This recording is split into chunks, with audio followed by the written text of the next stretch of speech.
Hello students, मेरा नाम शिवाली है और आपका मेरे चैनल पर एक बार फिर से स्वागत है। जैसा कि आपको पता है, इस चैनल पर आपको एनसीईआरटी मैथमेटिक्स की प्रिपरेशन करवाई जा रही है और आज का हमारा टॉपिक जो है उसके लिए है प्रिंसिपल ऑफ मैथमेटिकल इंडक्शन का।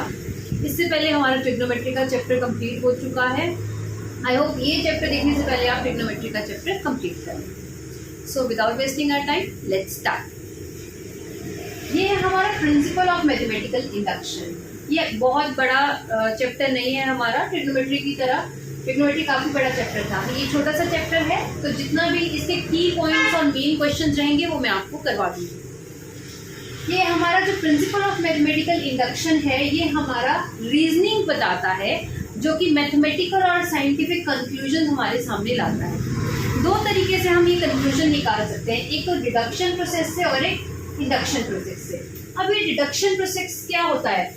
डिडक्शन प्रोसेस है जहाँ पे रीजनिंग को हम फाइंड कर सकते हैं जनरल से पर्टिकुलर में। मतलब एक जनरल सॉल्यूशन लेते हुए हम एक फाइनल रिजल्ट तक पहुँचेंगे, वो होता है हमारा डिडक्शन। और इंडक्शन प्रोसेस होता है जहाँ पे हम एक पर्टिकुलर फॉर्मूला लेते हुए एक जनरल प्रोसेस पे हम पहुँचेंगे। तो ये है इंडक्शन प्रोसेस।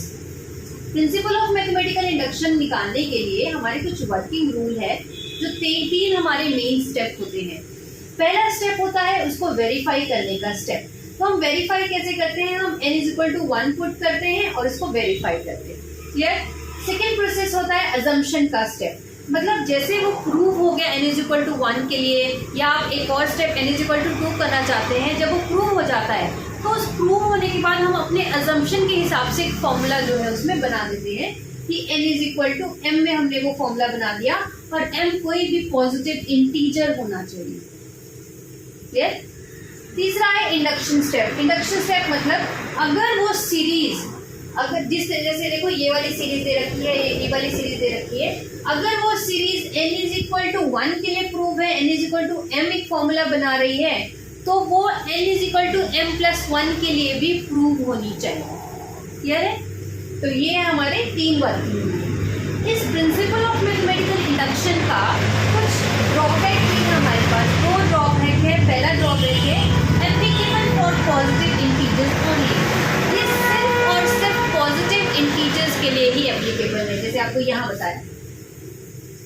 सेकेंड स्टेप है only verify can not discover the new formula. इसमें हम क्या कर सकते हैं? इसको सिर्फ वेरीफाई कर सकते हैं हम। वेरिफिकेशन प्रोसेस है ये। हम इसमें से कोई नया फॉर्मूला नहीं निकाल सकते। ठीक है, हमें सिर्फ यही स्टेप फॉलो करने होंगे। क्लियर है? तो ये इसके कुछ की पॉइंट्स थे, इसको स्क्रीनशॉट ले लो या नोट कर लो। फिर हम कुछ क्वेश्चंस पे चलते हैं जो इन की पॉइंट्स के ऊपर बेस्ड।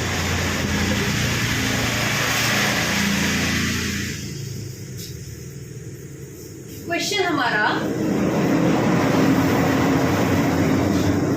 फर्स्ट क्वेश्चन है, इफ Pn, देखो P किस लिए किया? प्रिंसिपल ऑफ मैथमेटिकल इंडक्शन के लिए। इफ Pn = n²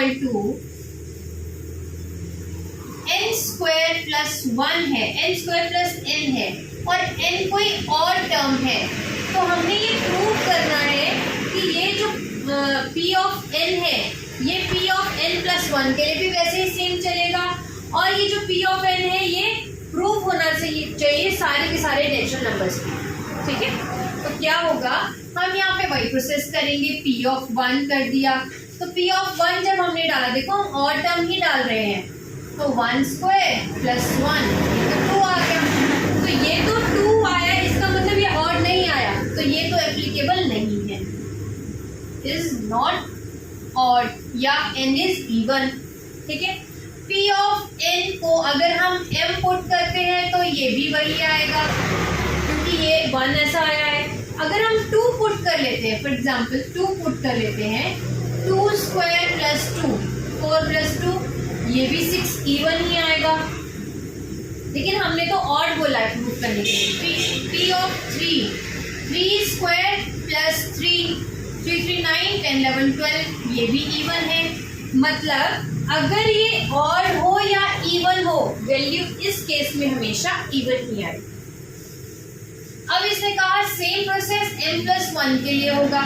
अगर ये m+1 के लिए होगा तो m की जगह मैंने m+1 डालना है, 1। क्लियर? तो ये क्या आया, m² plus 1 plus 2m plus m plus 1।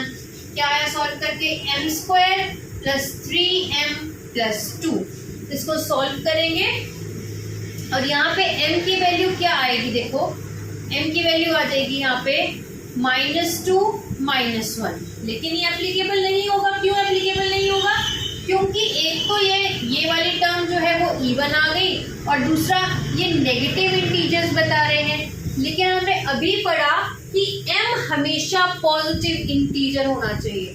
ठीक है, तो m हमेशा पॉजिटिव इंटीजर आएगा और ये एप्लीकेबल भी क्या है, यही इसका ड्रॉबैक भी है। ठीक है, तो ये नेगेटिव इंटीजर आया जो कि ये प्रूफ नहीं हुआ। तो इस हिसाब से क्या है, ये एप्लीकेबल नहीं है for n belongs to capital N यानी नेचुरल नंबर। ठीक है, इसको नोट कर लो। फिर क्वेश्चन सेकंड करते हैं हम। तब तक देख लेते हैं क्वेश्चन सेकंड क्या है। इसी तरीके से इन्होंने बोला है p ऑफ n जो है ये स्टेटमेंट है 2n is less than 3n। अब इसमें ऑड और इवन की कोई कंडीशन नहीं है। इसको देख लेते हैं एक बार।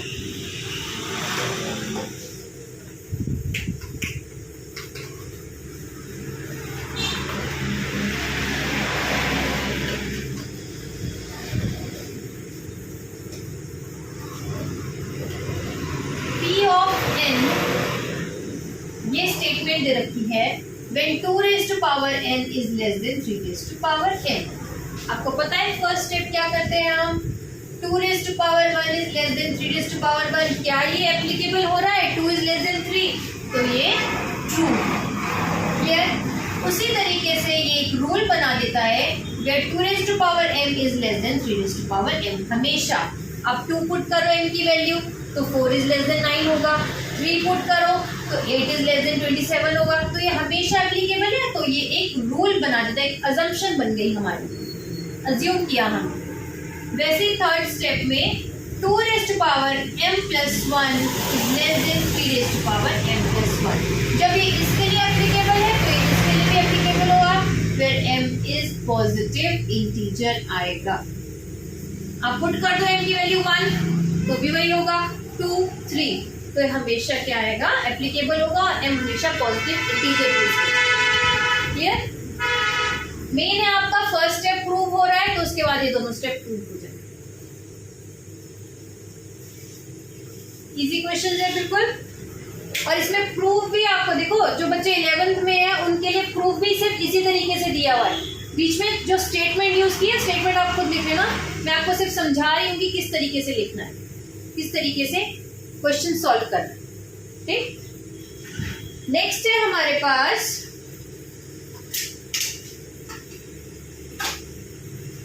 नेक्स्ट आएगा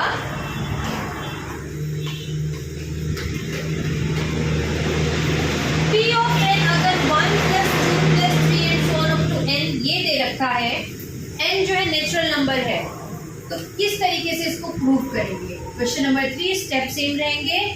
p of n equal to 1 + 2 + 3 and so on up to n is equal to n into n + 1/2। ये तो फॉर्मूला ही है, वैसे याद रखना ही formula. Summation of n, sum of n term जो है वो हमेशा इसके बराबर होता है। तो देखो first step n is equal to 1 prove करेंगे। ठीक है, n is equal to 1 का मतलब क्या है, इस सीरीज में से a की वैल्यू उठाएंगे। तो ये तो 1 आया, इसको देखते हैं पुट करके 1 + 1 + 1/2 तो कितना आया 1। तो ये भी प्रूव हो गया और ये 1 भी प्रूव हो गया। n is equal to 1 का मतलब है a की वैल्यू लेंगे। इसके बाद हम n is equal to m करेंगे। आपके लिए मैं 2 वैल्यू ले लेती हूँ।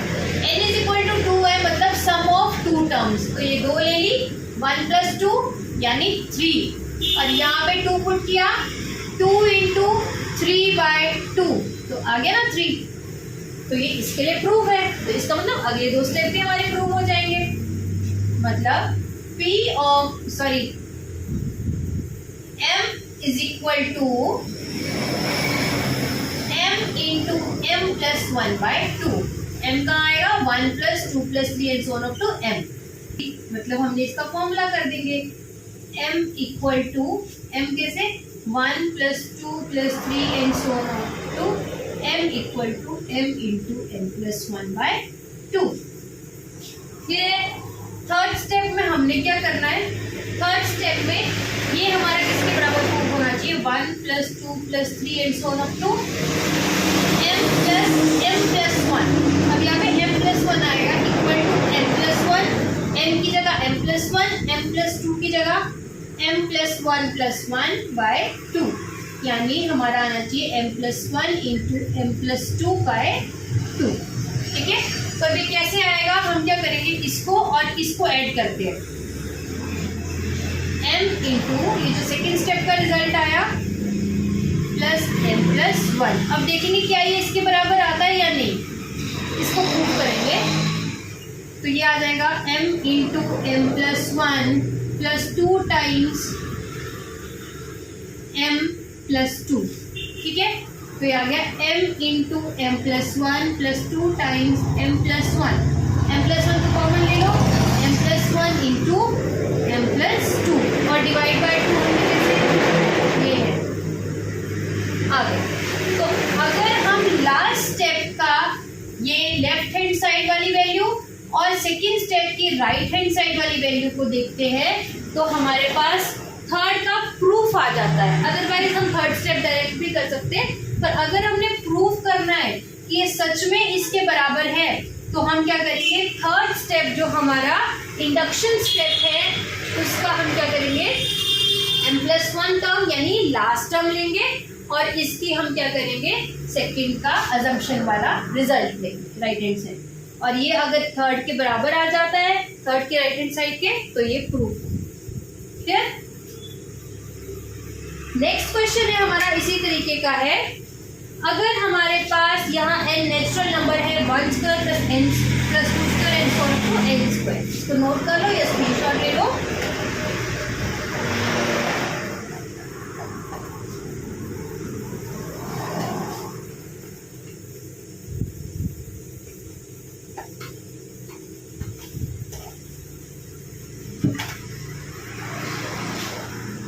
क्या आएगा question number 4, 1² + 2² + and so on up to plus n² is equal to 1/6 n into n + 1 into 2n + 1। ठीक है, अब ये आ गया। अब इसमें क्या करेंगे हम, फर्स्ट स्टेप हमारे पास वही है n = 1। अब यहाँ पे n = 1 है तो ये क्या है 1, और यहाँ पे n की वैल्यू 1 पुट करो, 1 इंटू 2 इंटू 1 पुट किया तो यहाँ 3 आया, तो ये कैंसिल हो गया और ये 1 आ गया। ठीक है, 1 के लिए सफिशिएंट है। अगर आप 2 के लिए निकालेंगे तो भी इक्वल, n = 2 करेंगे तो भी इक्वल आएगा, n = 3 करेंगे तो भी। n = 2 करेंगे तो दो वैल्यू आएगी, देखो यहाँ पे 1 + 4 यानी 5 के बराबर आना चाहिए ये भी। क्लियर। और n = 3 के लिए हम 3 वैल्यू लेंगे, 1² 2² 3²। ठीक, अब सेकंड स्टेप है हमारा n = m। अब हमने अजम्पशन कर ली 1² + 2² + 3² and so on up to m + 1 का m² equal to 1/6 m into m + 1 into 2m + 1। Clear है, ये आ गया हमारे पास। अब इसका प्रूफ देख लेते हैं हम। प्रूफ थर्ड वाले का होगा। थर्ड स्टेप, अगर हमारे पास वैल्यू m + 1 का स्क्वायर आती है तो ये आना चाहिए 1/6 m + 1, यहाँ पे m + 2 और यहाँ पे 2 इंटू m + 1 डालेंगे +1। ठीक है, जो कि आएगी 1/6 m + 1 m + 2 और 2m + 4। क्लियर।